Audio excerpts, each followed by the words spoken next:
নমস্কাৰ বন্ধু বান্ধৱীসকল, পুনৰবাৰ স্বাগতম জনাইছোঁ মোৰ অন্য এটি ভিডিঅ'লৈ। প্ৰথম প্ৰশ্নটি হৈছে মেনচেষ্টাৰ অফ উত্তৰ প্ৰদেশ বুলি কাক কোৱা হয়? শুদ্ধ উত্তৰটো হৈছে কানপুৰ। কানপুৰক মেনচেষ্টাৰ অফ উত্তৰ প্ৰদেশ বুলি কোৱা হয়।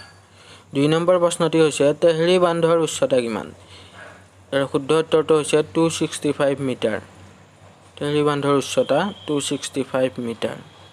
3 নম্বৰ প্ৰশ্নটি হৈছে ভাৰতৰ দীৰ্ঘতম বান্ধ কোনটো?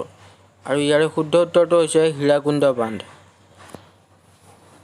4 নম্বৰ প্ৰশ্নটি হৈছে নামেৰি ৰাষ্ট্ৰীয় উদ্যান অসমৰ কোনখন জিলাত অৱস্থিত?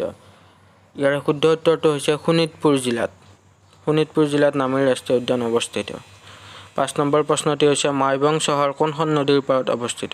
ইয়াৰ শুদ্ধ উত্তৰটো হৈছে মাহুৰ। মাহুৰ নদীৰ পাৰত মাইবং চহৰখন অৱস্থিত। 6 নম্বৰ প্ৰশ্নটি হৈছে কিমান চনত অসমত মানৰ দ্বিতীয় আক্ৰমণ হৈছিল? ইয়াৰ শুদ্ধ উত্তৰটো হৈছে 1819 চনত। 7 নম্বৰ প্ৰশ্নটি হৈছে অৰুণোদয় সংবাদপত্ৰ কিমান চনত প্ৰকাশ কৰা হৈছিল? ইয়াৰ শুদ্ধ উত্তৰটো হৈছে 1846 চনৰ 1 জানুৱাৰী তাৰিখে। 8 নম্বৰ প্ৰশ্নটি হৈছে শৰাইঘাটৰ যুদ্ধৰ সময়ত মোগল সম্ৰাট কোন আছিল? ইয়াৰ শুদ্ধ উত্তৰটো হৈছে ঔৰংজেব।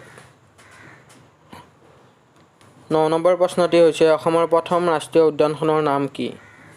ইয়াৰ শুদ্ধ উত্তৰটো হৈছে কাজিৰঙা ৰাষ্ট্ৰীয় উদ্যান। আৰু একেবাৰে শেষৰ প্ৰশ্নটো হৈছে অসম সাহিত্য সভাৰ প্ৰথম অধিৱেশন কেতিয়া হৈছিল? ইয়াৰ শুদ্ধ উত্তৰটো হৈছে 1917 চনত।